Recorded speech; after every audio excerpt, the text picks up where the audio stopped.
Hello and welcome to Weird Things and Wine, the show where we sip wine and talk about all things weird. My name is Tash. And my name is Mia. And today we will be talking about the missing 411 phenomenon. Shall we jump right into it? Ooh, let's go!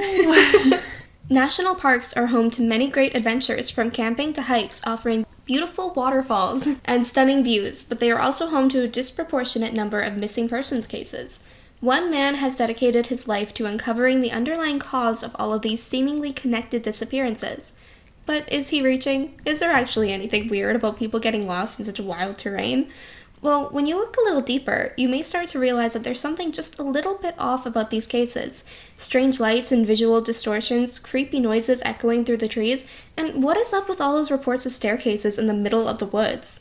Let's talk about it. Dang, that's an intro. Cheers. Cheers. Just a preface, this will be a two-parter. In part 1, we will be talking about some cases, and then in part 2, we will be talking about mostly theories. To break it down a little further, in the part 1, we're going to be talking about cases involving children, mostly. Yeah, because there's a lot of cases involving children, like there's a very high number, so it was a lot easier to find information about those. And then in part 2, we will also be covering some theories. Again, like you said, mostly theories. Yeah. So stick around for that, and let's just get started, I guess. So both of us grew up kind of not in a city, let's say, in British Columbia, right? Yeah. So that kind of means that we encounter forests and woods a lot during our everyday life. Pretty much everyday life. Yeah, I'd say so. So, Mia, have you ever encountered anything weird in the woods? Weird as in unexplainable in real life? I don't think so. I think everything I've experienced in the woods has been explainable. So I'm gonna say no. Okay. How about you, Tash? I'm really interested to hear your answer. Well, I think that woods and forests are just like creepy no matter what. Agreed. Being in them can kind of like play tricks on your mind and make you hear things. So like it can be a little uncomfortable to be in the woods. And you know, sometimes you see things or you hear things and you're like, we need to go right now because I don't know if that was like a bear or if that was Bigfoot, you know? Totally. Yeah. Yeah. So I mean, there's been like a few things, but I think that could be a whole other episode. We could talk about our own spooky things that have happened in our lives. See, that means that I'm actually gonna have to go camping though, because I pass the woods every day, and behind my house is woods that leads to a trail that like animals take. Yeah. In this part of the world. So I see it sort of from a distance. I've never really been in it, like in it. I've never gone traipsing around in the woods. It's not my favorite activity. But we could go. We could do that. Just for the experience. Us? We can go find Bigfoot. Honestly, I would love to. I would love to be a tornado chaser and a Bigfoot fieldologist. Fieldologist? That's Is that a thing. A word? Sure. Field studier. Yeah. Field observer. Sure. Okay, so we'll go camping and then we'll get back to you with some creepy stories. Okay, so first up, I have a little bit of background on the missing 411 phenomenon. Okay. And David Paulides himself. This is really interesting stuff. Yeah. To be honest. It's weird. Also true. So David Paulides is the man who kind of coined the term missing 411. So he started working in law enforcement in 1977, primarily in San Jose. And after about 20 years, he quit and he decided to focus on researching the high number of disappearances in national parks. He has been studying this for a really long time. And while he never really outright says what he thinks causes these disappearances, he has written at least 2 books about Bigfoot. And he has started a group called the North American Bigfoot Search. Isn't that just so cool? It's cool. I would like to join it. Me too. How do you join it? I don't know. Google that afterwards. That's going to be my bedtime plan. Yeah, his website isn't great, so it's kind of hard to find information on there. And it seems to be that his website also, like the store part of his website, closes. Like, digital websites should not do. It's really odd. I don't know. After he got into Bigfoot, he kind of started working on Missing 411, which is like a series of books, which, again, are very hard to buy. So I don't own any. I would like to. Me too. He has also made 2 documentaries.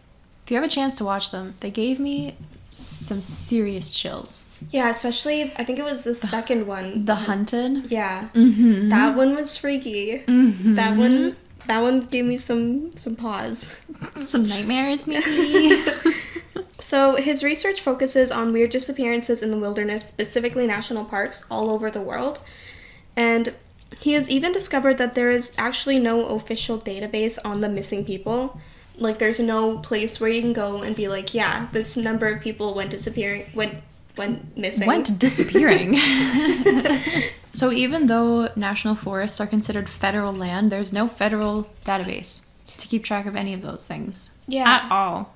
So I wanted to do some research into that. I can't really wrap my head around it, so maybe I'll just blurt it out at different points during our talk tonight.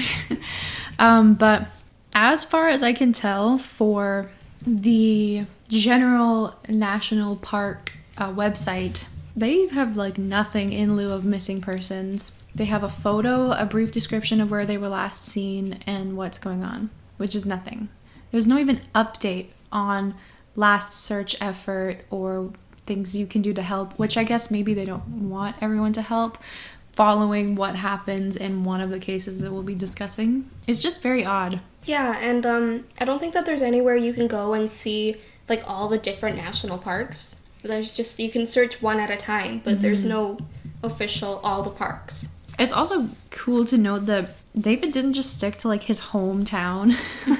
Like, there's cases from here in Canada, everywhere in the States. Like, I think he probably even has cases from other national parks in different continents. It's very interesting. And I also wanted to just quickly throw in here that it has been said that David originally got into looking into all these weird disappearances because one day he was talking with a ranger. Because we should say, David is a... Mr. Politis is also a cryptozoologist, which is so cool. I want to be that. That would be so neat. So one day he was discussing something with a ranger, and the ranger just brought his attention to all of the weird disappearances that are going on in the national parks. And that prompted David to look into it further, and that's how all of this sort of came about. Yeah. Like, he worked in law enforcement for like 20 years, so he has a bit of background on this type of stuff. So he's pretty reputable in that sense of the word. Some people do, like I said in the intro, he might stretch the truth sometimes, or people think that maybe he's not the most reliable source. But I think that him just calling attention to these cases that are weird and that the facts of the case are what they are, I think that's really interesting. I don't know if you have any fun facts, but I have some not fun facts. Oh, love the not fun facts. Did you know? According to the FBI, in the last 10 years, 0.22% of the U.S. population has gone missing, like without a trace. Yeah, that's not a very good fact, you're right. No. It also happens to be the same percentage as the amount of cattle that are picked off by predators. Ew!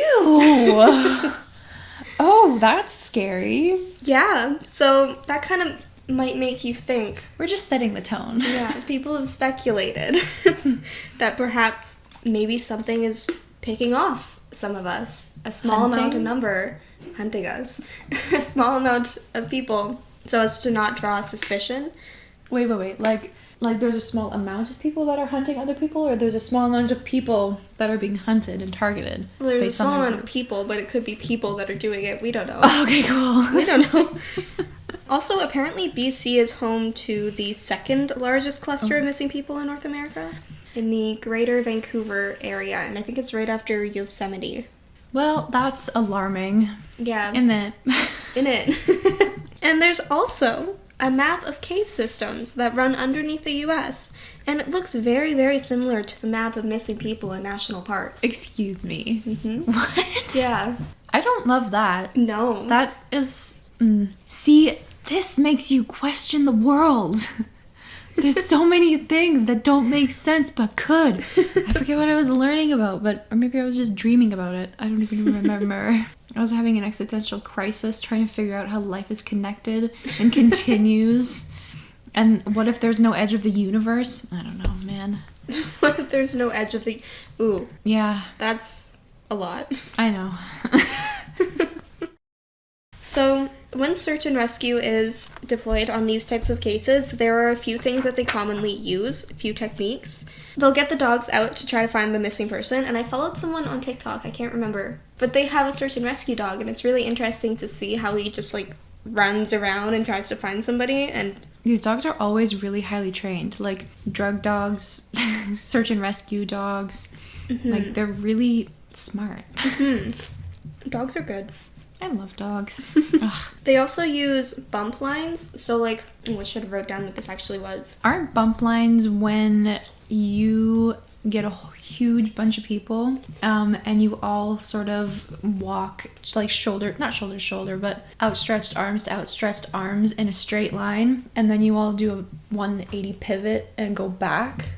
I think so, and you use, like, these, Markers? yeah, markers to kind of... So, like, they intersect, so you're always making sure that every inch of the ground is covered.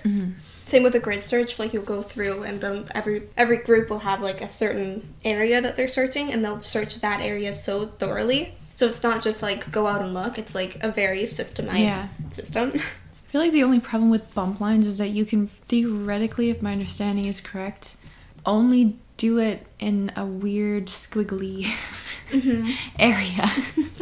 They'll also use helicopters and search from the air to see if there's anything weird, like if somebody's clothes are like just lying on the ground somewhere, they'll be able to see that. Which is why if you ever get stranded in the woods, you're supposed to have something really brightly colored and move yourself to an open area of the woods so that you can wave it in the air if you hear something. Yeah. So keep that in mind, guys. We're here for you. They'll also use radar to try to find people, which I think is super interesting. So search and rescue groups have a lot of different types of radar. There's radar that can search by heat signatures on the ground. If I liked being outside, I would like to join search and rescue. I do not. Me too. Though. In my heart, I'd love to be an outdoors person. My head's just like, what? No. I don't want to be outside. Too many things. It's cold. I don't know what's over there. Is this plant poisonous? I'm always worried about poison ivy. It's one of my greatest concerns when I'm outside. Really? It's because I have a pollen allergy, so whenever I brush past any plant, I'm gonna, feel weird. Break out? Yeah. I also have a problem with touching plants that I should not be touching. You might want to reconsider that hobby. Okay, so there are a few similarities between the missing 411 cases. So not every missing person case will be part of the missing 411. There's a few things that need to be... that need to line up for it to be considered. Yeah. There's 9 similarities. So there's the point of separation, which means that if the person is a part of a group, they will get separated from their group. There's the time of disappearance, which is usually in the mid to late afternoon. Oftentimes, the missing person will be found on boulder fields or near boulder fields. They'll also be found often near water. Not always in the water, but near it. Near water. Interesting. Yeah. And usually there will be some sort of weather event that occurs before, during, or after the disappearance. I think it's especially interesting when someone goes missing and then the next day there'll be like a big snowstorm or something. And it always seems that these weather events are like not mild. No, they're like a lot. Yeah. Oftentimes there will be, or the victim will have some sort of disability or illness, and it can either be like visible, like they have like they're missing a leg. Yeah, they're missing a limb, or something like autism or something like that. Also, like we were just talking about, the dogs are so highly trained, but oftentimes in these cases, the dogs cannot track the person, or they find the scent and then lose it. Also, I think included in that is they find a scent, but they won't go any further.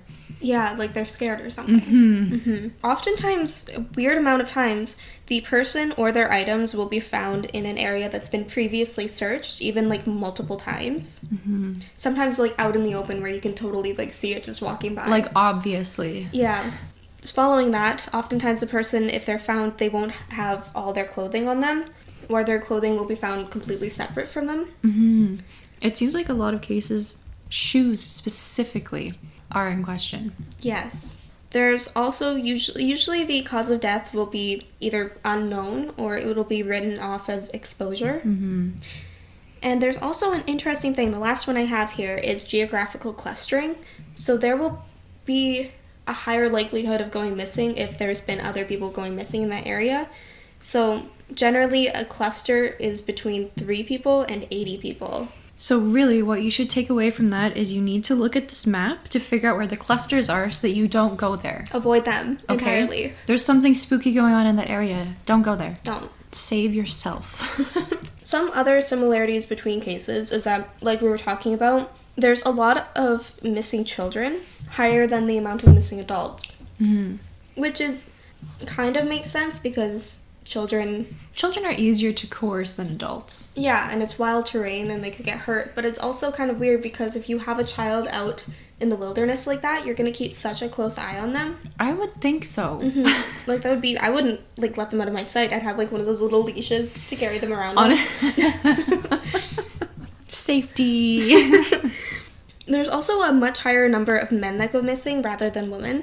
But that could just be because men are more likely to be in the wilderness and also more likely to do reckless things. It could be, like, something to do with confidence. Yeah. Men have more... Sometimes. Hypothetically speaking, men may have more confidence in their abilities to do outdoorsy things that are maybe not the safest. Even if it's totally unfounded.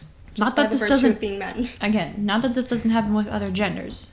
We're just saying as a general statement. Yeah, there's a reason men die earlier than women do.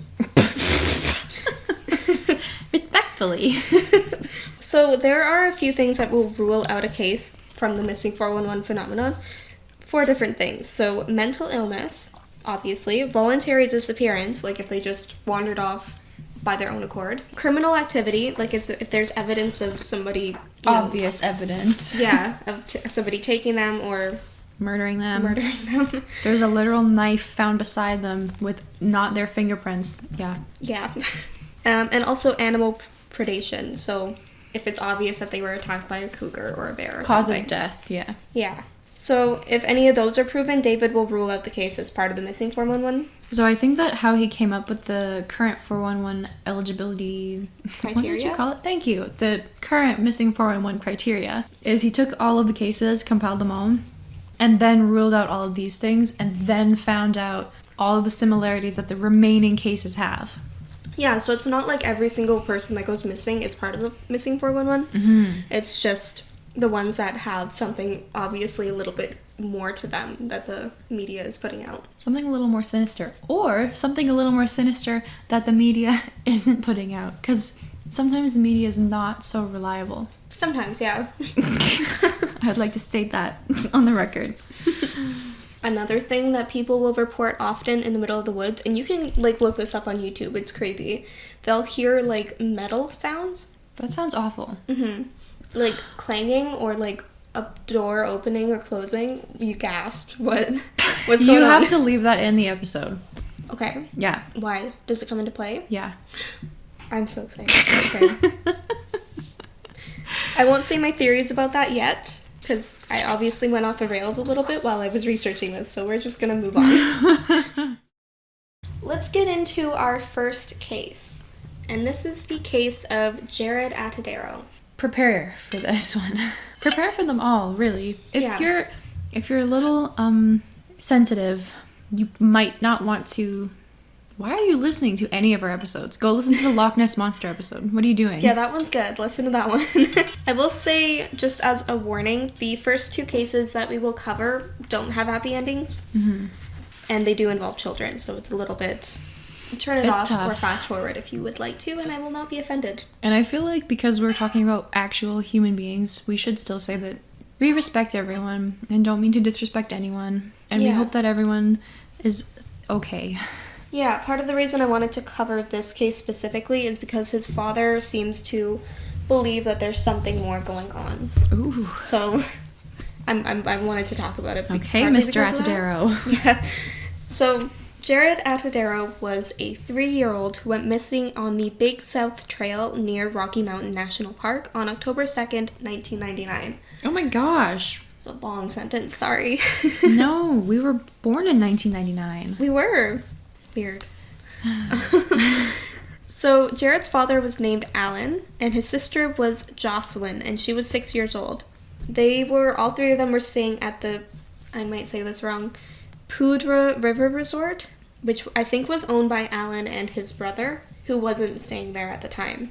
So there was a Christian singles group of 11 people staying there to help Alan prepare for winter. It was kind of like a free room for help situation. I think that one or two of the people from that group previously knew Alan from either being there the year before or something like that. Yeah. So they knew he at least knew some people in the group. Yeah, and they got to know each other pretty well while they were helping him with this. Right. So this group decided to go for a walk to a trout farm, which was a mile or two away, and that was at around 10 a.m. on October 2nd. So Jared and his sister decided to go along with the group. And like we said, Alan knew and trusted these people, and I think Jocelyn wanted to go for a walk, and she was, 6 years old. She wanted to go with this group, and then Jared was like, well, she's going, I want to go. Right. As a little kid would do, right? For some reason, the group decided to change their mind and ended up going to the trail, the Big South Trail, instead of going to the trout farm, which is completely different situations. Like a safe walk to a nearby trout farm as opposed to like a trail, a wilderness trail miles away. I was gonna say, wasn't the trail like quite a bit farther away from the resort than the trout farm? It was, yeah. Yeah. Like it was, and this is like a little toddler, right? Yeah. Yeah. Two like young children. Yeah, not even like mid-teens or like preteens. Yeah, like why would you want to take these toddlers on a wilderness hike? It's weird, but maybe they weren't using their best judgment, I guess, because they were just on a singles retreat trying to live it up, As singles do. Mm-hmm. At the trout farm. Living it up on the trails. It was a pretty rough trail. It was like, keep an eye on your kids, keep them close if you want to take them at all type of trail. What a great idea. Oh, no.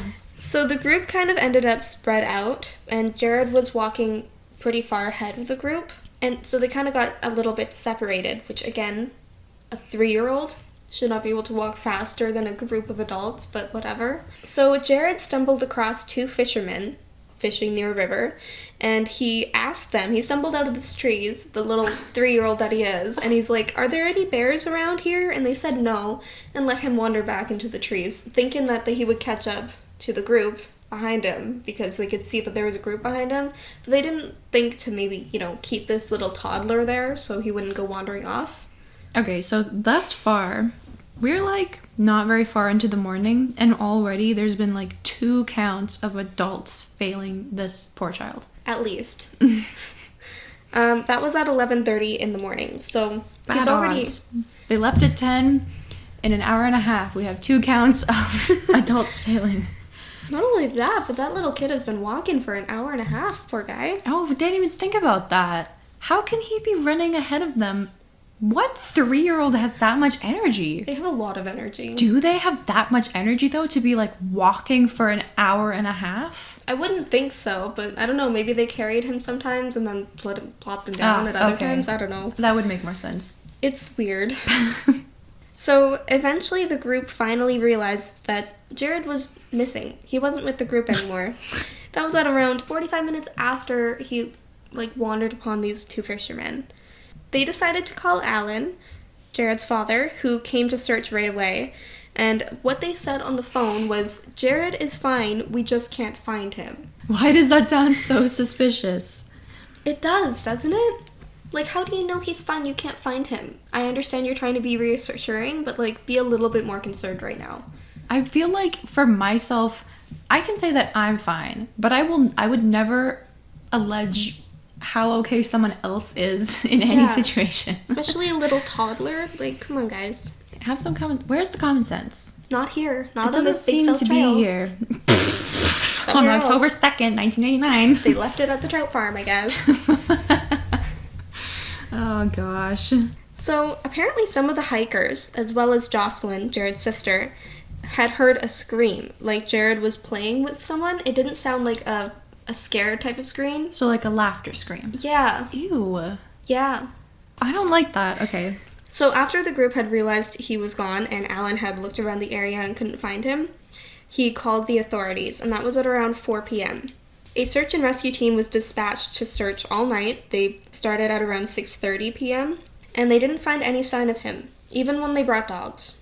And it started snowing that night, which would cover any of his tracks. So again, the weather phenomenon, like that's kind of weird. It's October. I don't know if they get a lot of snow there, but it's October. So one thing too, because water is supposed to sort of heighten sense, but this didn't. This like did the opposite for some reason. I think we talked about that in the last episode too. Yeah. It is weird. On the evening of October 8th, the search was called off. So what's that, 6 days later? This October 2nd to the 8th? Why? I don't know. It seems like a really short amount of time That's to what call I'm off the search, thinking. right? But maybe they just had no leads and they searched the entire area. I don't know. So Alan requested an Amber Alert to be issued, but the FBI declined as they didn't see any evidence of a crime, and they kind of just blamed it on a mountain lion. Okay. Adults failing number 3. Cool. There we go. Leave it to magic 3, guys. He also said that the authorities had shown the dogs a pair of his shorts instead of Jared's. Maybe that could be why they couldn't find him, right? Why did that happen? I don't know. Obviously, they couldn't mistake a pair of adult shorts for a 3-year-old's shorts. I would think not. No. So I don't know how that happened, but that's not okay. Okay. That's a very big failing there. Okay, so we've also had now 4 sketchy things happen. There will be more. Okay, cool. So let's flash forward years later. June 5th, 2003. So that's 4 years later. So 2 hikers named Rob and Gareth found Jared's shoes in a pretty strange place. So it was on a boulder field, around 550 feet higher from where Jared was last seen, and they were in pristine condition. I think the hikers said that when they saw the shoes, they were expecting a child to be attached to them because that's how clean they were. Ew.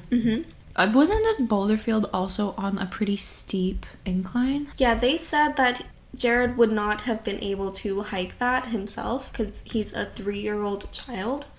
Okay, chills for the second time have arrived. Fun stuff. So these shoes, they weren't moldy, they weren't scuffed, even though they had theoretically been out there for 4 years, been rained on. But no, they were just pure white, clean, like he had just stepped out of them. Weird. There's so many theories. Oh my gosh. So when they looked closer, they found his other shoe, his jacket, and his pants that were inside out, like they have been, like it is theorized they could have been removed prior to... Passing? Yeah. Weren't his pants sort of taken off as if someone else had taken them off? It's like, you know how if a toddler takes off their pants, or even me when I'm feeling lazy and my pants are tight, you just kind of take them off and then you like step out of them. So they're kind of inside out, as in All bunched the legs up. Bunched up, and maybe the legs are out, like the bottom of the pant leg is now through the pants and up at the top. Yeah. I think that they were pretty much just completely inside out. There wasn't any fiddling that had happened with them, which is weird, right? I don't think that a child would do that. No. And they were in pretty good condition as well. I think they just had some, like they had been scavenged by like rodents or birds or something. So I think the next day the search teams found the rest of his clothes, which had been scavenged by animals, but they didn't have any like... sign that they were on him at the time. There was no blood and there was no sign of anything besides like birds and rodents like taking it for their nests and stuff. It wasn't like there was no cat scratches is what I'm trying to say. Right. And then October 14th, they found Jared's tooth on top of a log, like it had been placed there, and a skull fragment as well, close by. The next couple things I'm going to say, I did not find a whole lot of information about, and I really only saw them in a couple of places, but I think that it bears noting anyway. Okay. Alan, Jared's father, believes that the tooth wasn't Jared's. He also believed that the evidence had been planted there by whoever took Jared. Would agree. Yeah. It looks suspiciously like that. According to David Paulides, and I think Alan and David kind of have worked together on this case pretty closely. Mm-hmm. There was also, I saw in one report, apparently there were weird marks on his skull that could have been caused by water erosion, like a stream or a river. I'm also assuming that when they say skull fragment, it's not a very big part of the skull. It was in the documentary, and when I saw it, it was jarring, but it wasn't the Got complete to thing. look at the skull in the documentary? I think so. And Jared was found on an embankment so far from any source of water. I also heard from third-party sources that the police apparently also lost his tooth. This is hypothetical. Hypothetical, speculation, just our opinion. Please don't sue us. Okay, so the clothes were in such good condition, and the authorities decided that it had been a mountain lion that had gotten a hold of him. Okay. Which doesn't make sense for the shoes, because there were no scuff marks, no blood on the clothes, no scratch marks.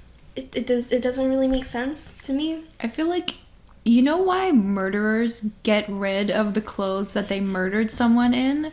It's because you can tell that they murdered someone in them. Clearly. Okay? And there was no sign that anything like that had happened. It is very strange to me that the dogs would not have been able to track him up that boulder field, because he was on a steep incline, but he was only 550 feet away from where he was last seen, which I also think that if he was attacked by a animal, they would have heard that. Yeah, because sound travels, especially if you're up. If you are on a hill and you yell down, sound travels. Yeah, they would have been able to hear from that far away, theoretically, I would think. There is another theory that it could have possibly been an eagle, which is interesting to me, because they can carry off small children. Mammals. Yeah, and mammals and dogs. It is, and that would explain why he was on this boulder field. Maybe the bird dropped him or something. It doesn't explain why they didn't find him in the initial search, and it doesn't explain why his clothes were inside out. Unless it picked him up literally by the belt of his pants. Then it would have been ripped. True, though, actually. There would be some puncture marks from the claws. So, as of right now, the official report is that it was a mountain lion. Why? It doesn't make sense. It doesn't make any sense at all. I think foul play is involved. Yeah, it makes sense to me that would be the case, because a person would be able to stop him from making too much noise, and they would be able to keep his shoe for 4 years and then discard it. And both sets of adults that came across him, like the group that took him out there, the fishermen that saw him, like, they're just so suspicious to me, because why would you not do anything? Like, even just walking home from work to my house, if there's a young child, I'm a little more wary. Like, yeah, are you by your home? Are you okay? Yeah, and none of them helped him, which is so sad. Yeah, and there were 11 people in the group, right? Alan didn't know all of these people. He just knew them as acquaintances vaguely, some of them. So it's not crazy to think that maybe there could be some sort of foul play involved in that case, but it does seem like a risky thing to do when there's so many potential witnesses around the area. Yeah, that's true. Although, those witnesses apparently kind of sucked, so what do I know? They clearly weren't paying very good attention. No. So if there was someone there that was doing this as like a crime of opportunity, they clearly would have had ample opportunity to do something. They had like 45 minutes. Which is crazy. Terrible. It's very sad, and I feel very bad for Alan and Jocelyn, and he's pretty, he's a really strong advocate for his son and actually finding out the truth about what happened to him. And I think he has worked pretty closely with David Paulides to uncover the truth about this. I feel like parent intuition, I feel like that's a real thing. Yeah. Really. Yeah, I think he said also that when Jared was leaving, he got like a weird feeling, This is why you should always listen to your gut. Yeah. It's also really weird to me the way that the authorities handled it. The shadiness involving, like, the messing up the dog's tracking with the shorts and, like, potentially losing the tooth and only searching for, like, not even a week. Those are weird things to me. And then calling off the search because there's no evidence of that a criminal act has occurred? Yeah, not even an Amber Alert. That's what I meant, sorry. Yeah. It's just so weird because, like, if a child is missing and you have no evidence that they clearly were kidnapped or clearly were murdered or clearly something else. Yeah, they go missing without a trace. Why wouldn't your mind jump to they're being kidnapped and we need to put out an Amber Alert so we can find this child? That's why they exist. That's why Amber Alerts are a thing. This child is literally 3 years old. What would you do if your 3-year-old suddenly disappeared with no clear reason? And a 3-year-old is not going to wander far enough that they wouldn't have been able to find him, right? Without help. Well, I wouldn't think so. No. And I feel like eventually a 3-year-old would get scared. Like, yeah, the woods are scary. He was already worried about bears. Ew, do you think he asked because he saw something in the I just got shivers. What if he saw Bigfoot? And he was like, that's is that what a I'm bear? wondering. But Bigfoot, I don't know if Bigfoot, we'll get into it in like a couple episodes, but I don't know if Bigfoot would do that or not. I have really mixed feelings about Bigfoot. There's a complicated relationship I have with Bigfoot. Yeah. Or even like maybe not even as like a bad thing. Maybe this Bigfoot was like, he's not being taken care of properly, so I'm gonna take care of him, and then something bad happened. I like that one better. 3-year-old in the woods. Yeah, let's go. Because you know, animals. I just watched a video where this like a lion or a big predator took in a baby deer because its mother wasn't there, and it like raised it as its own baby. Most animals can sense when things are vulnerable, either to attack or protect. Yeah, they have empathy to some extent. Is it empathy or is it strategic situational awareness? Let's go with empathy. It makes me happier. Okay, I'm with you. Should I go on my case now? This case takes place a little bit earlier than Jared's. Dennis Lloyd Martin. At the time, he was 6 years old. We're going back to Friday, June 13th, 1969. Friday the 13th? Oh, I hate that. Why? Actually, nothing happens. But you're probably not supposed to start a journey on Friday the 13th. You're really not supposed to. Shenanigans. Okay, cool. Flashback to our 13th episode. Go check it out. Shameless plug. Okay, so in the Great Smoky Mountains, I'm gonna sort of give like a brief sort of overview of the area because I'm not super familiar with it. However, there is something that you should know, which is that there's a place in the Great Smoky Mountains called Spence's Field, which is at the border of North Carolina and Tennessee. Have you ever heard of the Appalachian Trail? Yeah. So the Appalachian Trail has a path that runs right through Spence's Field. Okay. We have Dennis, who is 6. Also, apparently he went by Denny. That was his nickname. Also here was his brother Douglas, who is 9, his father William, who went by Bill, and his grandfather Clyde. So it was sort of a family tradition that the men of the family, when they became of age, they'd go on this hike that they always went on every year for years and years and years before. The hike would take them a couple days to get to their destination.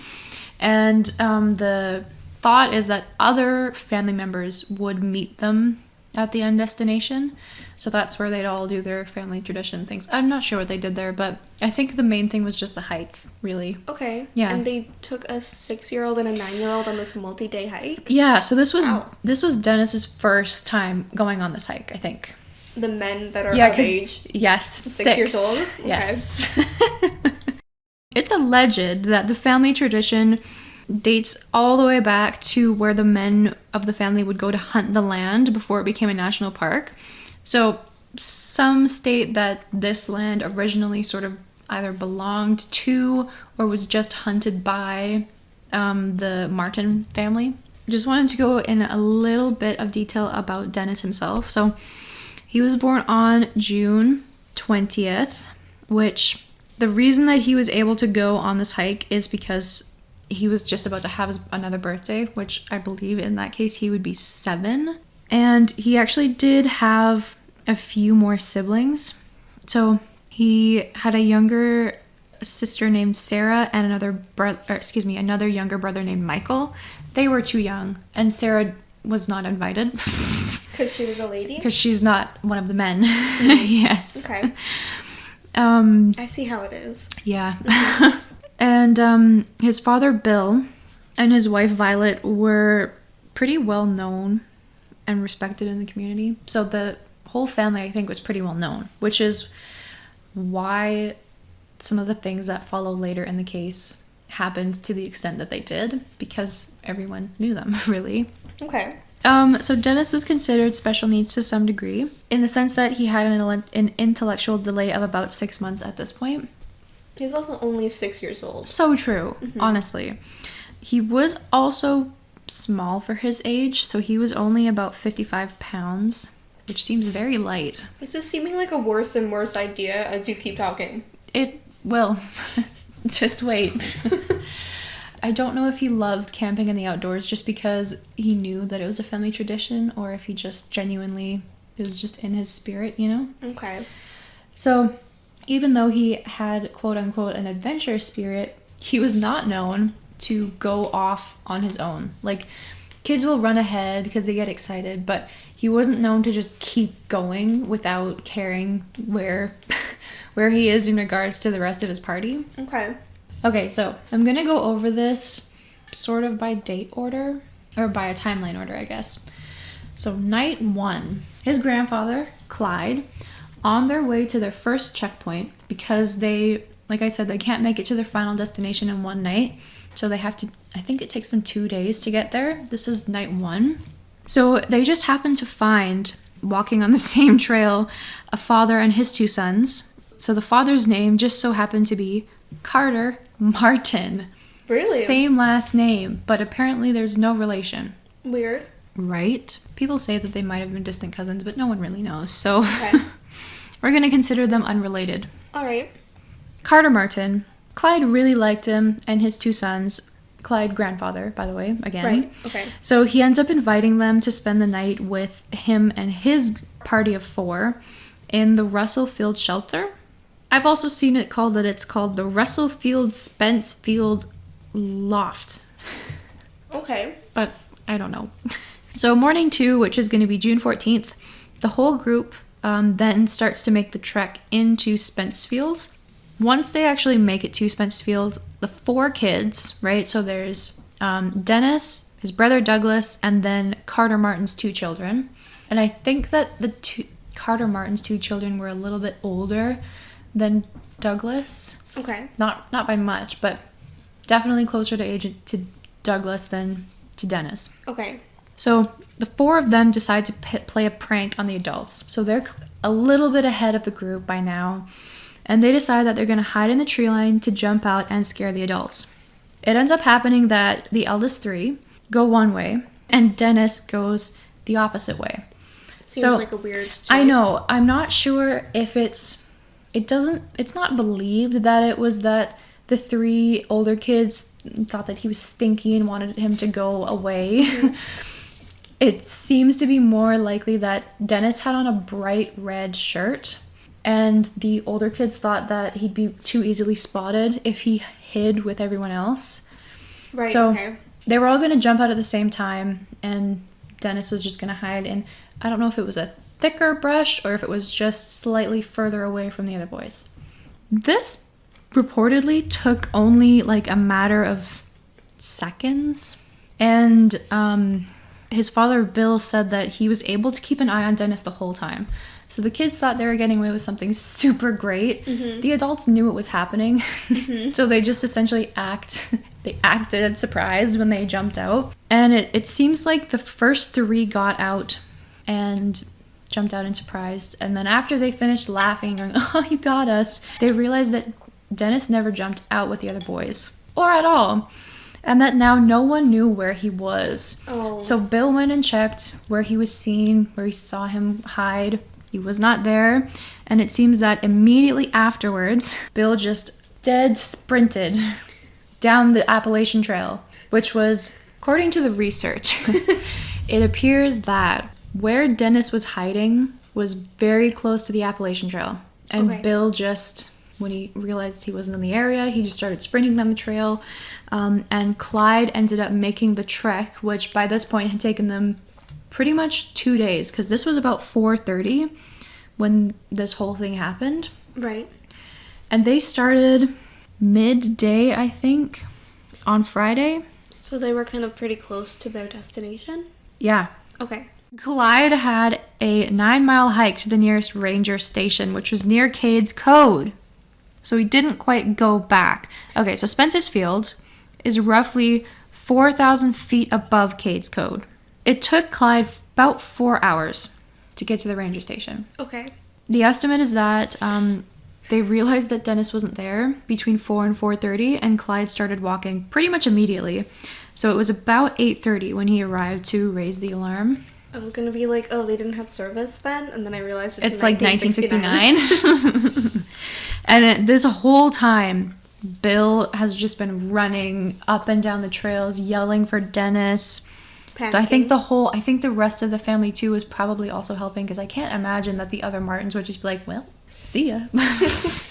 So I only saw this in 2 places. While Bill was running approximately 2 miles to try and find Dennis, he ran into a quote-unquote park naturalist couple who was walking up the same way that they had come. So the same way that the group came. I'm not sure what a park naturalist couple is. Hippie? That's what I'm guessing, because it's not nudist. They would have said nudist if that's what it was. So when Bill couldn't find him going forward, he turned around and came back, right? Naturally. And this couple was coming up the way that they had came, and they did not see Dennis or any other child or hear any other child or any noises. So Dennis did not go back that way. No, it's not believed. Okay, so now we have the night of June 14th. Search parties were dispatched pretty quickly, and while they were searching, an unexpected severe rainstorm hit. Weird. Funny, innit? Huh.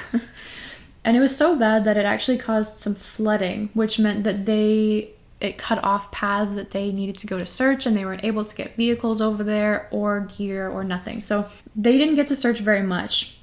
And then on top of that, the temperature dropped to 50 degrees Fahrenheit, and about 2 to 3 inches of rain fell between 9 and 12 p.m. Okay, so a rainstorm then. A little bit, yeah. So the next morning, this is where records start being broken, because this is reportedly the largest search, ever in a national park. Ever, since even? I think so. Oh, wow. It's estimated that at this point in time, there was 1,400 people involved in searching for Dennis at this point, which is the next morning, which includes the military, search and rescue people from 4 different states, the rangers, public officers, experienced personnel from the forest, so experienced campers, hikers, whatever, and other volunteers. Wow.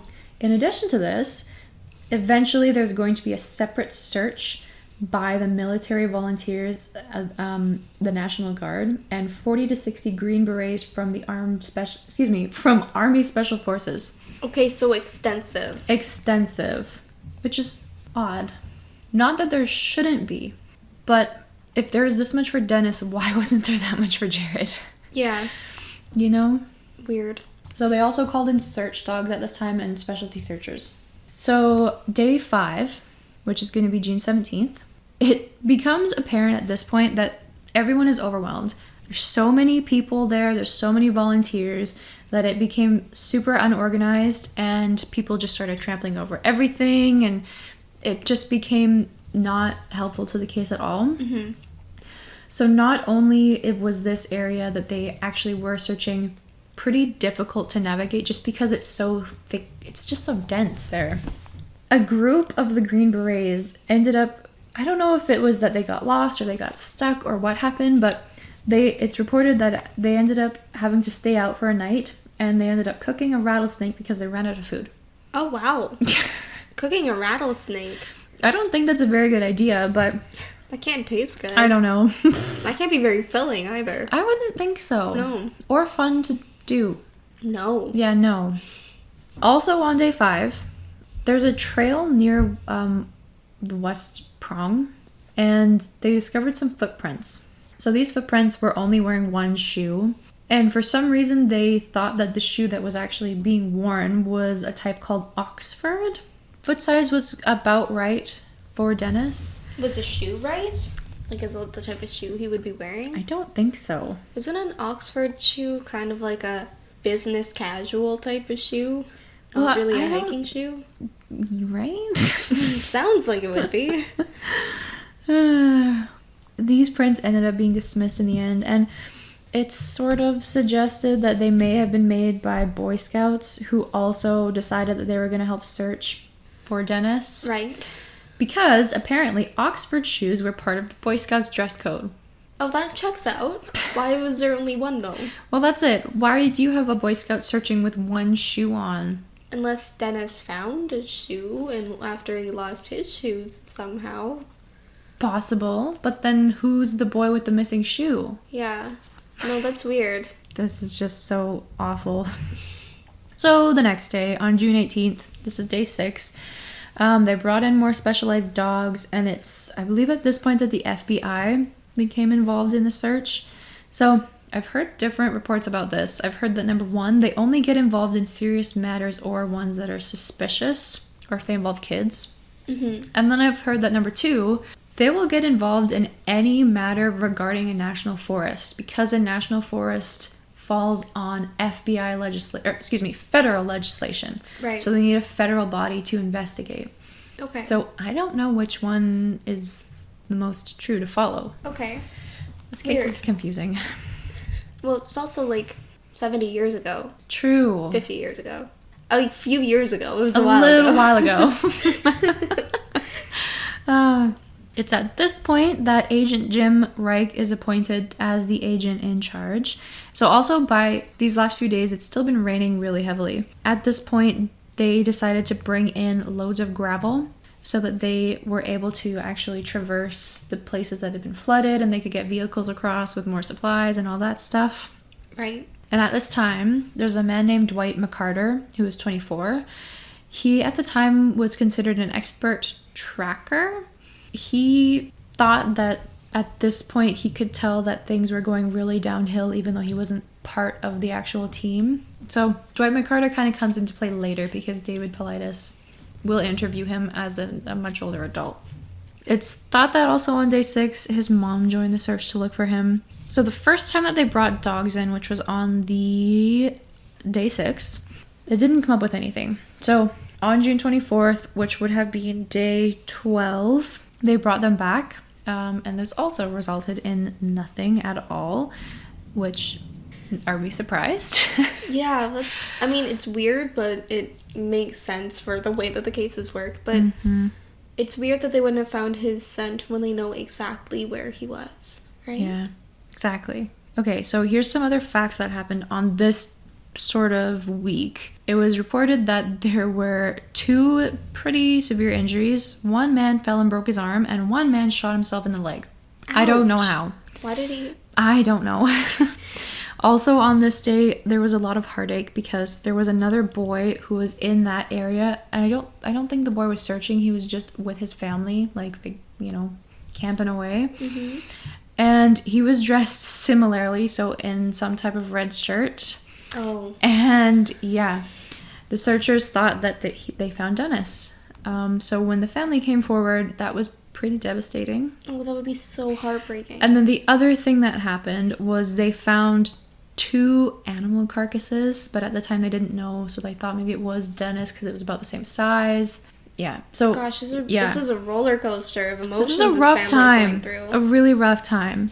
On the 25th, the family went home and left the searching for the authorities. That would be like such a hard decision to make. Especially, like, I can understand because, like, the day before, they just had the two heartaches of people being like, it's your son. No, it's not. Yeah. No, he's dead. No, not him either. Okay. Yeah. Like, gosh. And by that point, what's that, 2 weeks? 12 days, which is almost 2 weeks. I feel like while this search did go on for a while, it also feels like it didn't go on for very long at all. On the 17th, which was June 29th, the searchers started to lose hope. And I think by this time they probably realized that having so many people really ruined any chance of them actually finding some good clues as to what happened to Dennis. Yeah. So they discussed a lack of evidence to support a kidnapping, that they wanted to call off the searching, leaving only 3 of the best rangers to continue with, again, if any volunteers wanted to go. So that's calling off, like, everyone. Mm-hmm. They also brought into question, which I think this might have been brought in by Bill, if they should try and use seers to help find Dennis. Like, psychics? Yes, they called them seers in the document, but yeah, psychics. I think that happens quite a bit with some of these cases. Mm-hmm. Bill really believed in this too. I think he really fought for it. Okay. Yeah, they didn't, I don't believe. But so at the end of this day, the major search efforts were called off, and they left the 3 top rangers with whatever volunteers wanted to stay, and they ended up continuing to search until into September. So by that time, they had an estimated 13,000 man hours and 200 flight hours in the search. And it also cost about $70,000. In 1969? Yeah. Whoa. It was called, so it started on June 15th, and it was called off September 11th, 1969. So 3 months. As opposed to the week they searched for Jared? Okay. Yeah. All right. They did call off the big search, though, after 3 weeks. It comes out later. Comes out on July 21st. There's a man called Harold Key. Harold is a pretty reputable guy also. He's a war veteran and a highway engineer at this time. He and his family were in an area called Sea Branch, which is in another area in the Smoky Mountains. His family were walking through the forest when they heard a scream, and it's been described as, I've heard it described as a really, like, a blood-curdling scream, and then also like a child scream. So I don't know if it's a man scream or a child scream. They heard a scream. Creepy? Yeah. A creepy scream. And then, oh yeah, what? Sorry. Don't bobcats and foxes sound like high-pitched screams? Yeah. Yeah. Okay. I imagine, though, if you spend any time outdoors, you'd be able to tell the difference. I don't know, though. I'm not sure how much of an outdoorsy family these guys were, actually. So following the scream, they decided to keep walking, as one does, and one of his sons, I think, probably yelled a little bit and, like, pointed, saying that he sees a bear. Mr. Key saw it, and he thought that it looked a lot more like a man with a suit, possibly carrying something over his shoulder. Suit? Not, excuse me, like a bear skin suit, like a hide, or like a Bigfoot. Yeah. Oh no. Okay. It's interesting because Martin family, they didn't actually find out about this from the police. They literally found out about this from the media, even though Mr. Key went to the police before this time. Wow. Yeah, it was almost... So I think Bill said that it was literally felt like the police were trying to keep him from ever knowing that this happened with Mr. Key. Weird. Yeah, okay. Really suspicious. So the direct quote from Mr. Key in the media article is, "We heard a terrible scream. We walked about 200 yards and my son said they could see a bear. But it wasn't a bear. It was a man hiding in some bushes. He was definitely avoiding us." So at this time, Mr. Key didn't think very much of it because he kind of thought that this was probably just a man trying to bring illegal liquor into the state. Okay. Like a liquor runner. I don't know. Okay. It's a weird conclusion to draw. That's not where my mind would immediately go. No, me neither. Maybe it's a different time. I don't know. It's true. So this, I don't know how true it is, but reportedly, Mr. Key followed the man. I don't know why you would. Seems safe with your family. And then he found a scrap of paper that the man had dropped with a map that was hand-drawn. Oh. Yeah. Okay. The map will come into play a little bit later, I think. Mr. Key, he's pretty sure that this happened between 4 and 5 p.m. And Dennis disappeared around 4:30.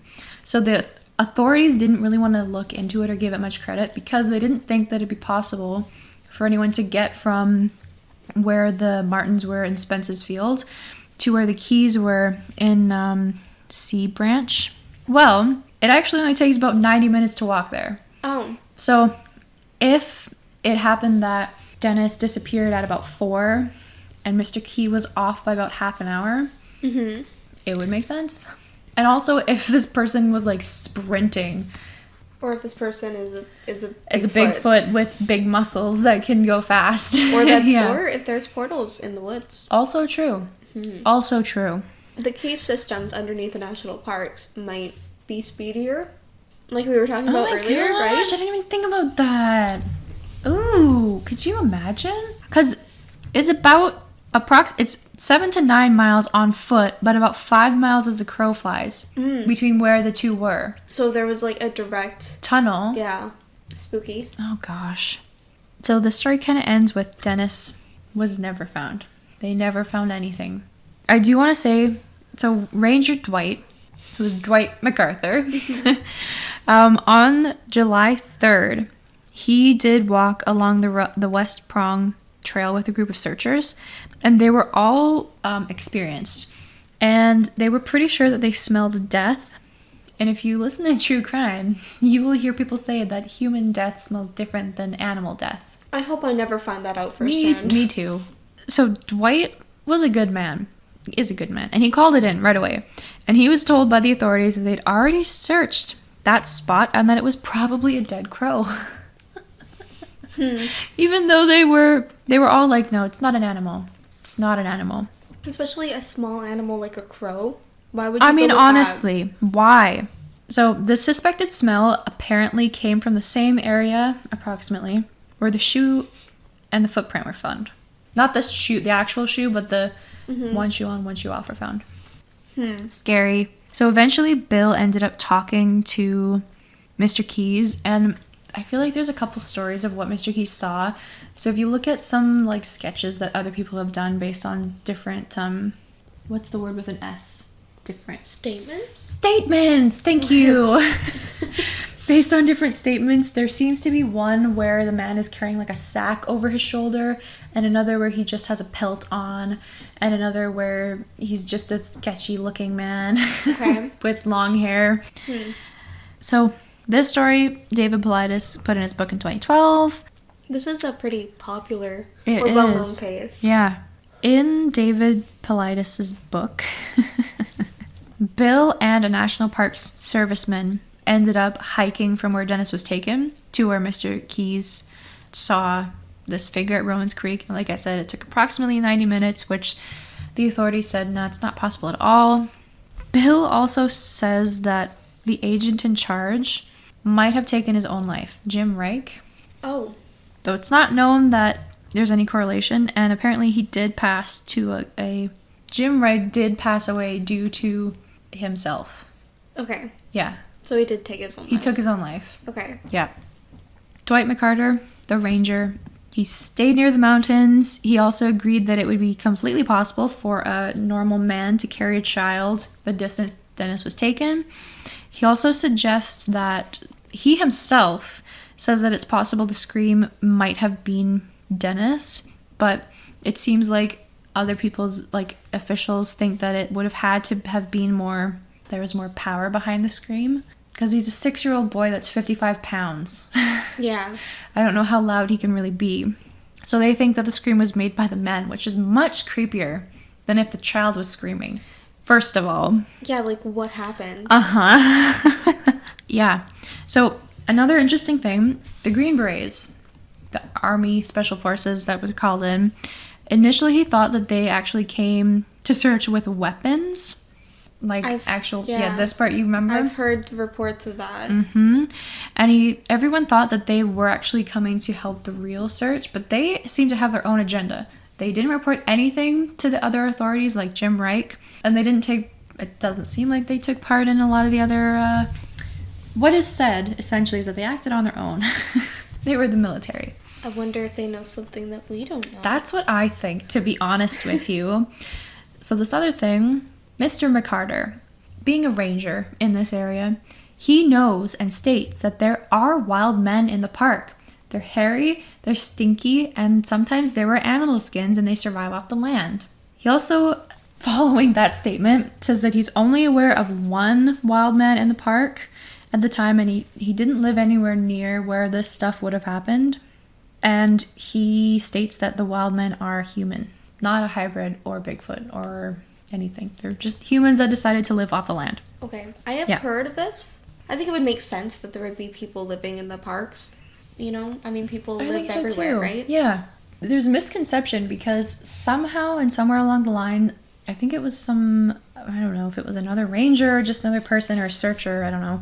Someone said that there's a group of wild men that live in this forest and that they're very aggressive and that they come out at night to steal livestock and hunt prey, and that they also attacked a ranger at some point a couple months before this, and that following that, the rangers had to come out with weapons, like carry weapons on them. Mr. McCarter did not confirm this. There is the idea that I've heard, especially recently, that there are like people, like you said, living in national parks. But some of them, not all of them, I think there were like 2 separate groups. There's just people who like to live off the land in the national parks, and then there's the people who were raised there and are not part of society and are a little bit different from other societal norms. Yeah, like possibly feral people who are also like maybe cannibals. Glad you know where I was going with that. I could feel it in my bones. Apparently some people believe that there are that they have heard human screams and calls while they are deep in the forest. And there's a theory that they could maybe take children to join their group. Oh, so that one's nicer. Okay. Yeah, not to like eat them or anything, but maybe to eat. No, they wouldn't take a 6-year-old child and eat them. You would take them. You'd take the adult. Yeah. If anything, I feel like. But. Yeah. The theory goes that they could use the cave systems below national parks to kind of get around, which would make sense. So, it's said that for the Hawaiian Littlefoot, they will like chatter. It's not words. Like if you're listening to it, you can't make out actual words, but it sounds very similar to human noises. The menehune. Yeah. Yeah, so it could be like that, like not quite human speech, but similar. Or like English speech. Yeah. But it's derived from it or mimicked from it or... Yeah. I will have a lot more about weird I'm so ready. Language-like sounds in the next episode. Excellent. Stick around, folks. It's gonna get wild. So, this guy, he was walking around carrying a sack over his shoulder. Reportedly. According to a family of witnesses. Although the kids do state that it was a bear. Yeah. But I think that if a kid saw, like, a guy wearing fur, they wouldn't really know. That's kind of what I think, too. Yeah. Because it's so out of the norm. Like, whereas an adult would be able to be like, oh, that's weird, not but a bear. I know what's happening. Yeah, exactly. Yeah. It's been suggested that the FBI refused to release these case files. Oh, they also refused to acknowledge that it may have been an abduction. Without proof of a kidnapping, they refused to open an investigation. They're just really dropping the ball here. They're just awful. That's... You know what? Yeah, I support that. You're right. Yeah. And, yeah, that's sort of where Dennis's story ends. Unfortunately, Mr. Key passed away in 2010. Okay. Well, it's weird to me that, like, with the Jared Atadero case, they were so hesitant to put out, like, anything. I don't think Amber Alerts existed back then, but, like, they didn't... Red Alert. They didn't Community. Yeah. Their minds didn't go right to kidnapping, which is where my mind would go when a child goes missing, completely without a trace, right? I feel like where else would it go? Yeah. It's like either there's foul play involved or the child should be in the area, and if they're not, then they were taken somewhere else. Obviously, it makes sense, right? What else is there unless they know about the people living in the national forest and they don't want to mess with them? So see, the Green Berets, right? Some suspect that they may have, because this Dennis Martin case got so much attention, people might have started questioning if there were feral people living in the woods. Right. So the Green Berets, armed with their machine guns, may have been brought in to eliminate them. Oh. Yeah. Oh, goodness. Which is why they went so far and so deep into the forest, they had to cook a rattlesnake. Right. Huh. Yeah. Okay. Suspicious. That's creepy. Yeah. Wow. I am so scared. That's not even your scary case. I'm No. freaked out. Okay. Should I get into my next case? Yes. So this one has a happy ending. It also does not have a whole lot of information because this happened in 1952. Ooh, so this is older than everyone. All the cases so far. Yeah. Okay. This is the case of Keith Parkins. So, Keith was a 2-year-old who went missing on a cattle ranch in Ritter, Oregon on April 10th, 1952. And this is near the Umatilla National Forest. So he and his parents, Edna and Alan, and his 2 older brothers were visiting I think it was their maternal grandparents. It was still pretty cold in the area. It's April, right? There's still a bit of snow on the ground. Keith and his brothers were playing by a barn, kind of, I think, on the edge of the property, when the boys were called in for lunch. But they left Keith behind and got distracted with the food, I guess. Well, that's mean. When their mother realized that Keith wasn't there with them, they went back to look for him, and he was not there. He was not at the barn, he was nowhere around the barn, nowhere to be found at all. Pretty quickly afterwards, search and rescue began looking for him. I don't have specific times or anything because this happened in 1952. Yeah. But they did find that night, they found footprints about 3 miles away from where Keith was last seen. But they didn't lead anywhere. And I couldn't find any clarification whether or not they were for sure Keith's footprints. Like whether they were 2-year-olds' the right footprints size. or an adult's. Yeah. That's so far away. 3 miles away? I also don't know exactly what type of shoes he was wearing. Like if he was wearing winter boots, but he's a little baby. I know. But he's just so small. Can he even walk at that? Yes. But I not think well. so. Probably not well. No. Like he can toddle because he's a toddler, but he He can can't probably sprint better than he can walk. Yeah. Sprint as in, when you're falling over sometimes. Yeah. And you just do that real quick thing before you fall. Yeah. Yeah. Yeah. So the next day at around 7 a.m., which was 19 hours after he disappeared, they found Keith lying face down in the snow. And he was around 12 miles away from where he was left. Where they left him. 12 miles away. And I think that was like as the crow flies, like a straight line. So it's probably further to actually get there. Yeah. So if you think about it, you got the middle point, which is where the barn was, where he was last seen. And then you go kind of up diagonally to the north. Okay. Northeast, I think it was. I don't know. I'm making these things up, but I'm just trying to paint a picture. Yeah, I just get an idea. Okay. 3 miles away. And then he kind of goes almost straight across, I think. Okay. 12 miles the other way, to the west. Oh my gosh. Yeah. So far. He didn't walk, essentially. He's 2. And it's only 19 hours. That's a very long time, hours. but can anyone walk that far in 19 hours? Yes. Okay. We can. Not but a we're toddler. not toddlers in the True, snow. right. And on like a hill. It's not flat terrain. It's like the wilderness, right? Right. Yeah. So, Keith. Yeah. He was lying face down in the snow. That's bad. They panic. Of course. Something bad has happened. Obviously. He's not wearing his hat and his coat is beside him. Ooh. And he's alive. Like, he's okay. Oh, thank gosh. He wasn't in great condition, obviously. He had spent the night 19 hours in the cold, in the snow. He had a scratched face and his clothes were ripped. Probably because, like you said, he was probably, like, sprinting and falling like a little toddler does. Yeah. Aww. So he did go to a hospital and he did make a full recovery. And I think that he is, as an adult man now, older gentleman. I think he's in the Missing 411 documentary. Missing 411. Yeah, I think so. Yeah, so he's like okay. Like he like was this didn't ruin his life. He survived a really long time. Somehow a really long time. Are you calling him old? No, I mean 1952. He does recall vaguely being scratched by a cat, but if it were a mountain lion, it would be more than a scratch. I feel like, yeah, you wouldn't just say it was a cat.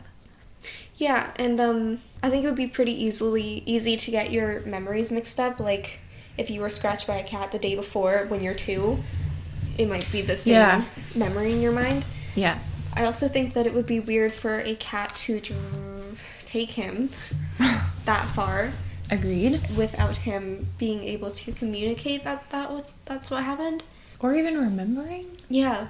Like, theoretically, he could have wandered between the hours of lunchtime and the nighttime when they found his footprints. He could have wandered 3 miles away. Right. Thinking that he was headed home because he got turned around. Aww. But it doesn't explain how he ended up completely turning around and going the opposite direction 12 miles in the snow, in the wild terrain. Yeah. Yeah. It's weird. Yeah. And I think Keith realizes that because he did get interviewed for this documentary and, like... I think that's really awesome that he's not, like, ashamed of it. And, like, he's open about saying, I don't really remember. Yeah. I was 2. Yeah. Because, I mean, what could you remember from then, right? I don't think I remember anything from being younger than, like, 7. Yeah. I don't remember. To be honest.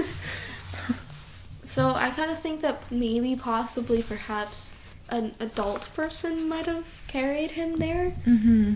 But I don't understand why they would have left him. Why they would take his jacket and hat off and leave them there.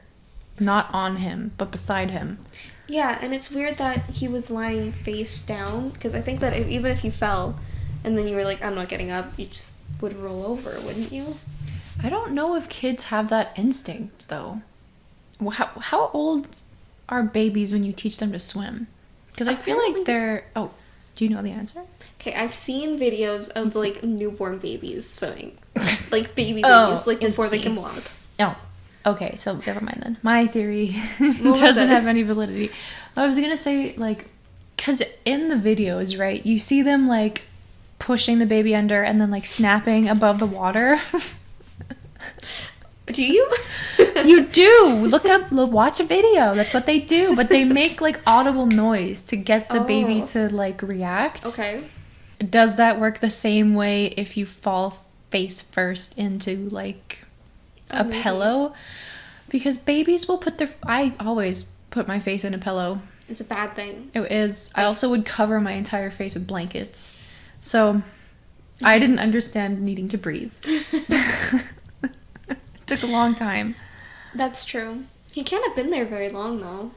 To still be alive? And have no, like, frostbite or anything on his face or his hands. I wonder why did he not get frostbite? True, though. I wonder how they found him. Did they just stumble across him? Well, they were looking for him, and I think it might have been his father who saw, like, his clothes and then saw him. Oh my gosh. I don't think it was a straight shot either. I think he was kind of wandering. They could tell that he had been wandering, you know? It is weird, though, that he's up in the snow and he doesn't have any physical signs of being outside in the cold for 19 hours. Agreed. Like, I think at that point you would get... How cold does it need to be to get frostbite?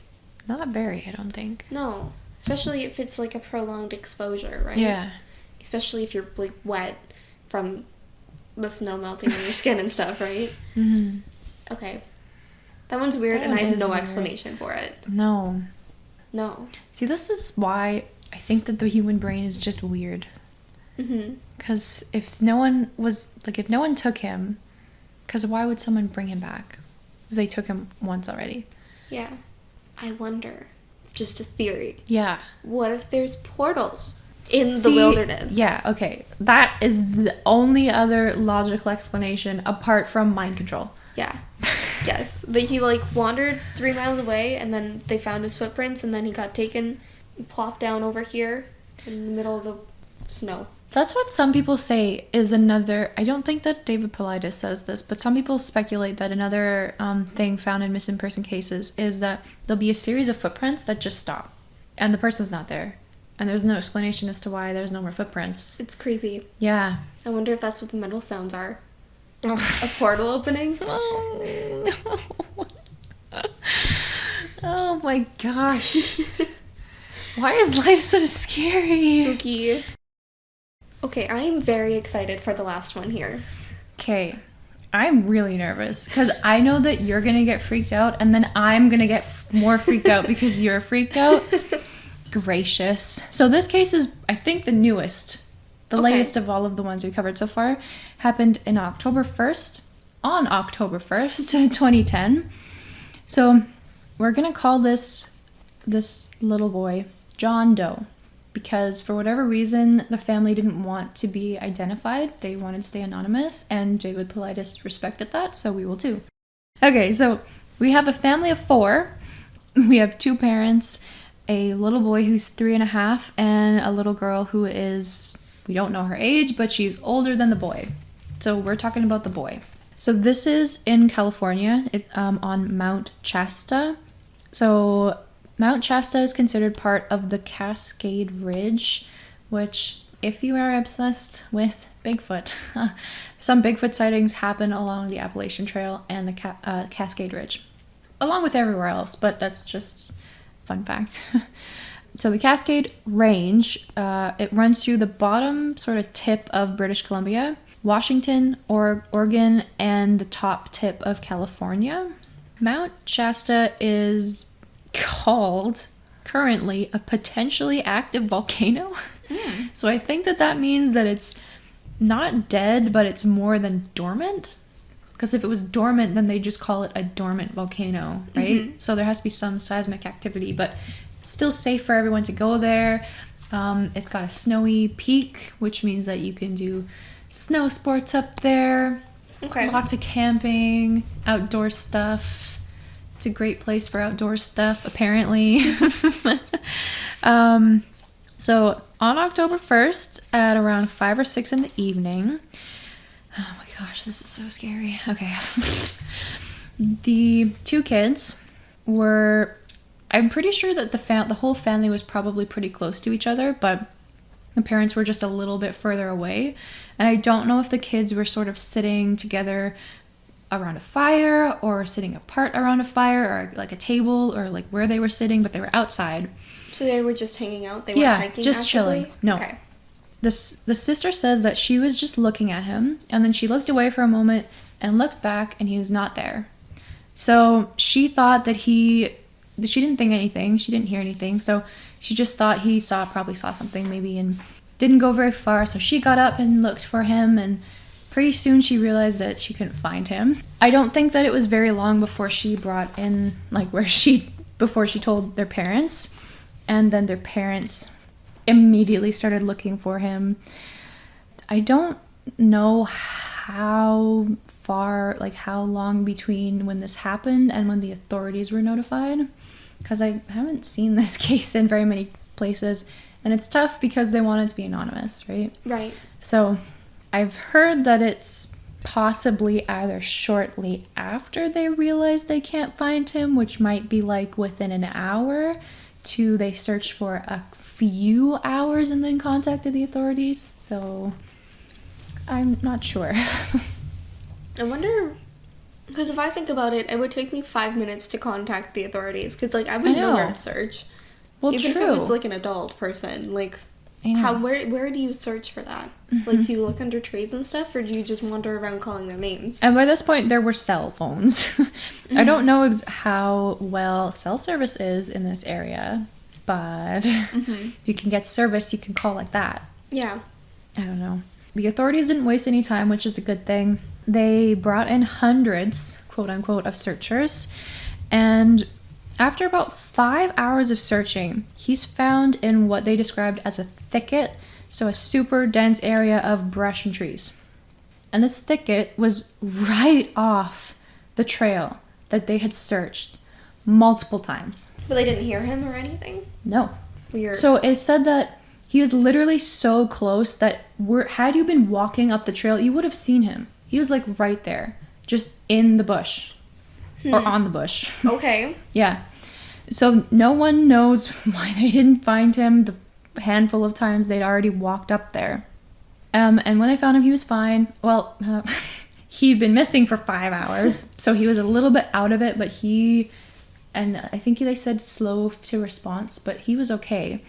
So they took him immediately to the hospital, got him checked out. They said that he was just a little shaken and he was okay, and they were able to take him back home. It seems to be that at that time, no one questioned why he was found there. Yeah, they don't know why he was found there. No one questioned it. Everyone's just so happy. But I think that it's probably assumed or accepted that he arrived there after they had searched it. Right. Obviously. He wasn't there the entire time. No. You should have taken this case. This is like too much. I'm spooked. It gets worse. Prepare yourselves. This will give you chills. 3 weeks later, little John was with his grandma, who he called Cappy. So her real name is Kathy. So we know her name. Yeah, her real name's Kathy. I think he probably called her Cappy because Kathy is a tough name. So I think that it's the two of them were just playing, enjoying time. He'd been home for 3 weeks. He was fine. And he, all of a sudden, while they're playing, says, "I don't like the other Cappy. I'm not going to look at you." I got chills. I'm looking at my notes, Tash. Cappy, I don't know if she was trying to be like, "What do you mean, silly?" Or if she was genuinely like, "What? Other Cappy?" But she asks him.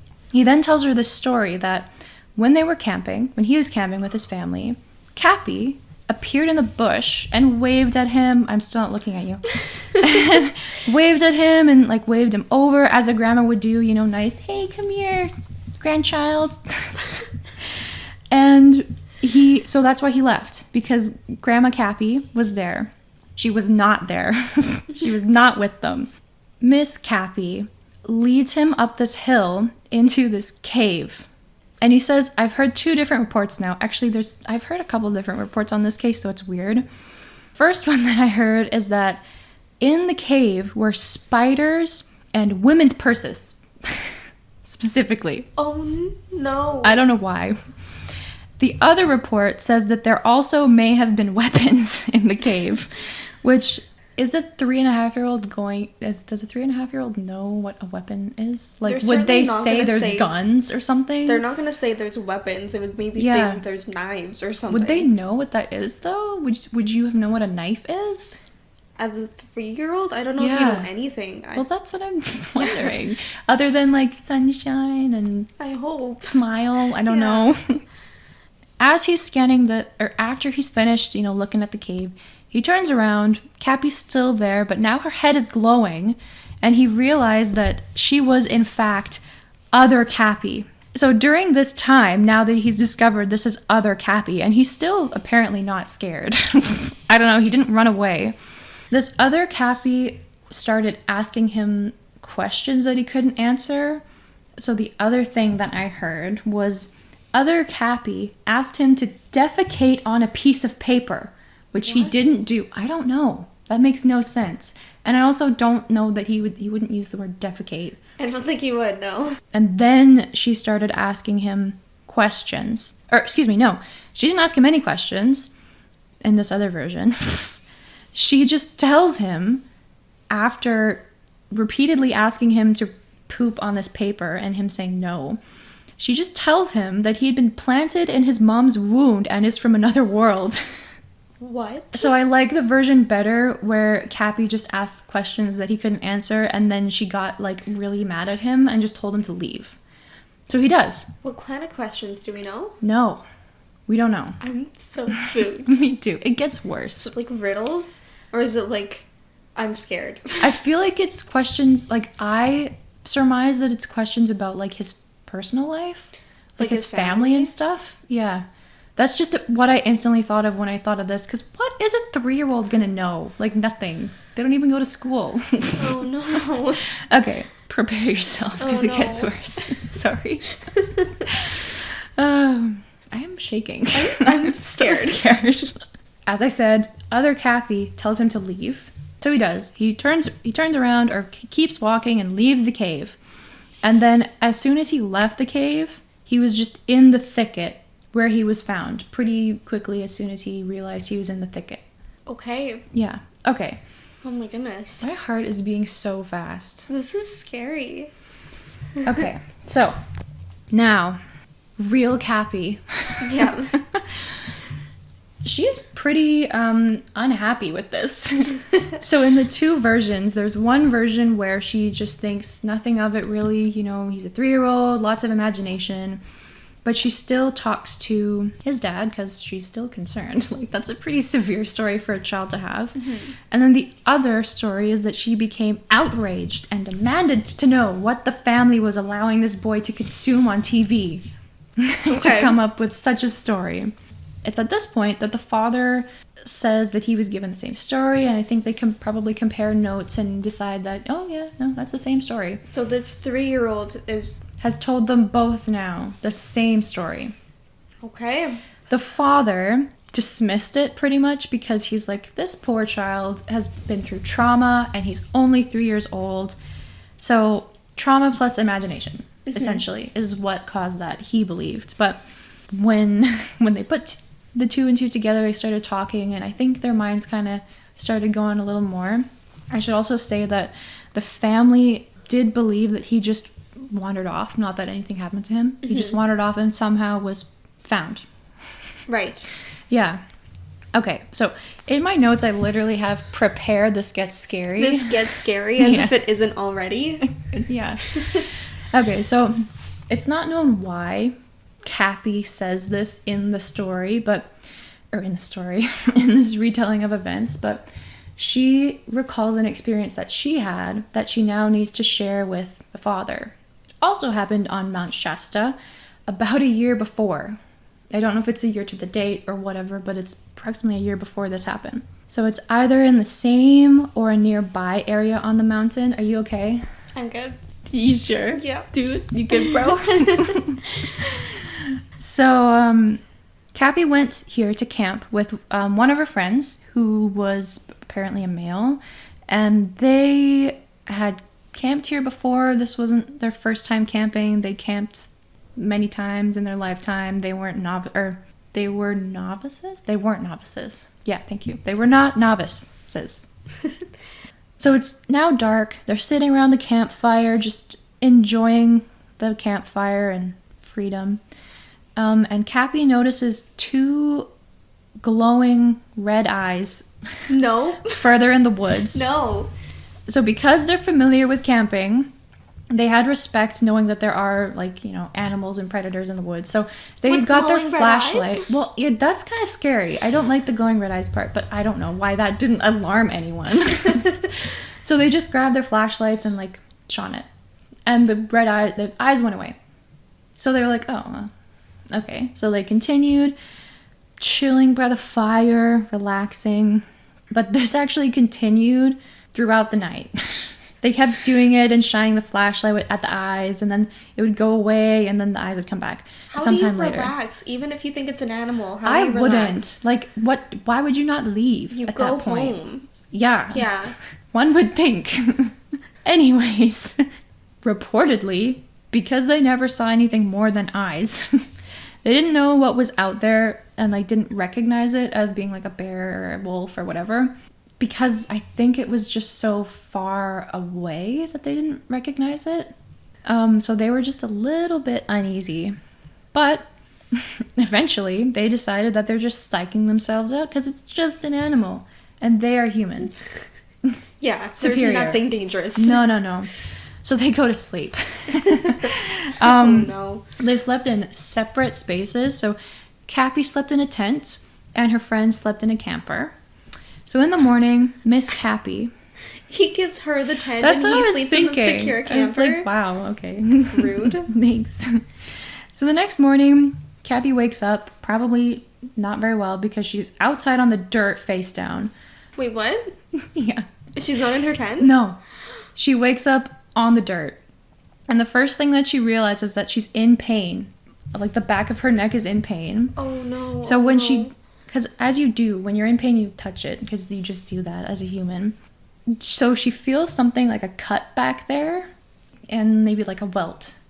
So something has happened to the back of her neck. Pretty soon, after, a couple, I don't know, probably minutes of like figuring out where she is, she looks over and realizes that her friend is also on the dirt outside of his camper, face down. So she now tries to get up to go check on him and realizes that she is violently sick. So she has a hard time getting up and stumbles over to him at some point and checks on him.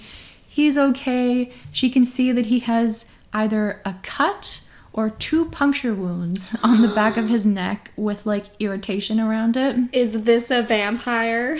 I don't know. With the back of your neck though. But she still gets over to him and they both, compare stories and feel bad together. And then eventually they decide that it was probably a poisonous spider that got them. And then they hallucinated and ran out of their tents and something. Is there any spiders that poisonous in the know. U.S.? I'm assuming not. That specifically bites you at the back of your neck. Yeah. I don't think so. That's weird. Okay. Yeah. While Cappy is stating this, or while Cappy is sharing, she says that she doesn't know how it's connected, but she really feels like they have some sort of connection somehow. I would say. Yeah, okay, so I did not put this in my notes because I didn't think that there was any purpose for me doing that because I thought that it was like I didn't see how it connected, but one of the storytellers called other Cappy Robot Cappy.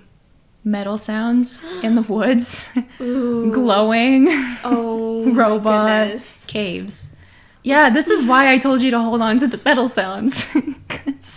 Are there robots? Vampires in I the don't woods? think so. But, okay, so like, you know how also with the Hawaiian episode, the night marchers, right? Yeah. If you're in the way, if you have some sort of tie, an ancestral tie to someone in the procession, they might spare you. Yeah. So what if evil Cappy took samples from the 2 there, and then because Little John was related to Cappy or an ancestor, that's why he was let go, like an ancestral tie. Ew, and then you got the thing where she was asking him questions that he couldn't answer, like a riddle, like a fairy or something would do. Ew. No, I don't like it. If the creature took a sample from Cappy, and then it could copy her, what he thought that she would look like to this little kid. But then why was he what it thought Cappy would look like to the kid? Yeah. So why would it think that the kid would think that it had glowing head? I don't know. It doesn't do it right. They never do it properly, right? They never copy exactly. Ew. Oh my gosh. Ew. And maybe he was asking him questions so he could take over her life. Take her space. Well, clearly a glowing head question should have been the first one, because that gave it away. Silly. What if it's glow in the dark? Which is why it wasn't glowing in the forest. It was only glowing in the cave. Like a nightlight. Maybe that's why he trusts her and makes him feel comfortable, so he imagined her as a bit of a nightlight in the dark cave. Oh, that's actually really sweet. I'm less scared now that you've said that, so don't make it worse. Okay, I won't. Okay. That was scary. That was really scary. That was really hard to research. I should have taken that one. I'm sorry. That's okay. I thought I could do it because I was so brave, and then when I realized I'd have to actually say it out loud, I was like, ooh, I'm not brave. Wow. I understand why they don't want his name released. Yeah, or their names. I'm like, keep getting shivers. Yeah. I don't know if it's true, but it's scary. David put it in his book. So it's true enough that he's put it in his book. Mm-hmm. I don't like it. I wonder if he knows, and like if he's met them. I feel like he must have. Yeah. Because he's a facts man. Yeah. Right? I don't think he's doing this for shock and awe. That was very unsettling. I didn't like it at all. Me neither. So, interesting facts about Mount Shasta. It's apparently a very A, sacred, and B, spiritual place. Oh. Yes. So it's interesting. There's about 3 things here that's really interesting that's going on. First, it said that there's a place called Telos. So the legend of Telos, which is a crystal city that's inside the mountain, that's inhabited by beings called Lemurians. So this goes back to, you know, Atlantis. Mm-hmm. So apparently Lemuria and Atlantis back in the day had nuclear weapons and got into a thermonuclear war. And I guess Lemuria was also in the ocean because both of their continents sank. But the Lemurians were able to find higher ground in Mount Shasta, where they built this Telos, the crystal city, and have lived there very happily. There are also giants who have transcended, I think. Okay. So back in the day, there were some reports of 7-foot tall people like the Men in Black. Is this an alien thing now? I don't know. I just had that thought from that one video of those really tall dudes. Yeah. Who are really pale. If they live in a crystal city in a mountain, they have to be pale. Mm-hmm. Do crystals glow? I would think so, but it's not the same as sun. You don't get vitamins from crystals. Yeah, but like they glow, and the ladies had glow. Is that a thing? I missed it. Is it? Probably. Okay. I don't think crystals glow. I'm just speaking. Some crystals glow, right?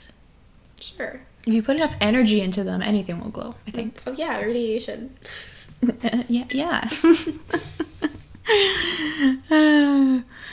Nowadays, though, no one talks about them, so they've either completely transcended, as I said, or something else. But some people, because the mountain sometimes has really interesting clouds, like, you know when clouds look like plates? Yeah. Yes, saucer clouds. Some people believe that that's the Lemurians' haze that's been engineered to camouflage their alien ships landing at the city. Mm-hmm. Yeah. So number 2, interesting thing, Mount Shasta is the roots chakra of the whole world. Really? Yeah, and that it has an energy vortex. Okay. Yes. The last one, for some reason there's a lot of people that just say that it calls them there. Like it's so spiritual that it just calls them. Okay. Okay, so the last one is a story from the Native Americans that resided over there, because they felt, or they had beliefs that this spot was the sacred center of the universe, and that potentially that's where the creator came from or stayed as a home. Okay. So it's a very interesting place. So it has a lot of history connected to it. Yeah, so it's a really interesting mountain. I don't know. I would not be surprised of any of it. What if the Lemurians were other Cappy? He didn't say she was giant, though. So that wouldn't make sense. But they could maybe shapeshift. Maybe they're all... Maybe because they've transcended.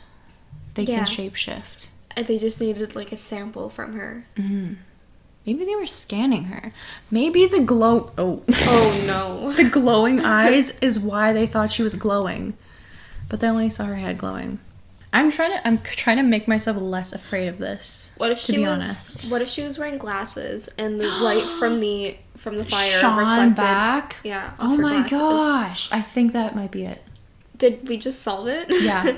I think this case freaks me out because the cases that don't make any sense at all are always the scariest. Mm-hmm. Because this makes no sense at all. Mm-mm. And if it's true, it's the craziest thing. When nothing makes sense, you have nothing to comfort yourself with. Like, oh, maybe it was this, or maybe... No, it's not that. It's not that. It's not that. Nothing logical makes sense. Mm-hmm. So it's either a lie, which it's come from a very reputable source, so I don't think that it's a lie.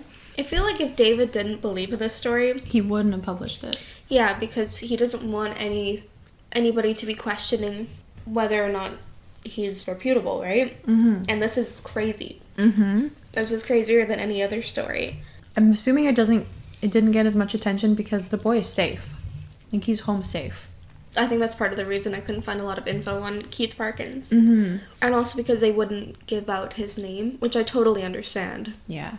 I don't know where to go from here. I feel so uncomfortable. That was a really good story. A good one to end on, I think. I figured if we started with it, we would just be freaked out the rest of it. So, I'd like to add in, I remember how scared we got with the Dyatlov Pass photos. Mm-hmm. This, for me, was worse. I think that's a good place to end it. Now that everybody's... freaked out. Yeah. Next time, we will have a bunch of theories. So many theories, I already have them planned out. Oh my gosh. Oh, we didn't even talk about the drink that you... That's a good way to end it. Let's talk about the drink that Mia made tonight. It's called Fairies in the Forest. It's fairies with an I-E-S. With an F-A-I-R-I-E-S. Yeah. It was good. Thank you. It changed colors. It changed from like a dark purple to like a pink. It's supposed to be from a dark blue to a light purple. Okay. Yeah. That's what it did. Butterfly pea extract. I've learned that you can put it in cake.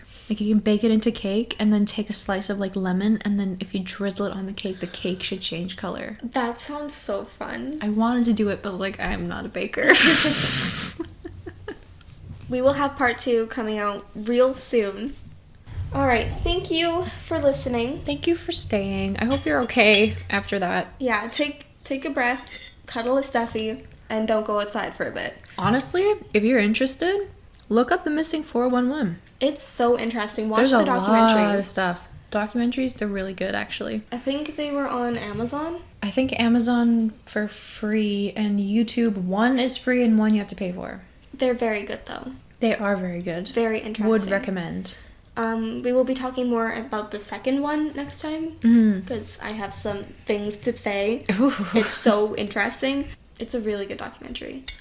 I also found that TikTok and Reddit, surprisingly enough, not very refutable sources, but they had a lot of information on them that was super interesting. So if you go into the Missing 411 subreddit, you will find some things that will blow your mind.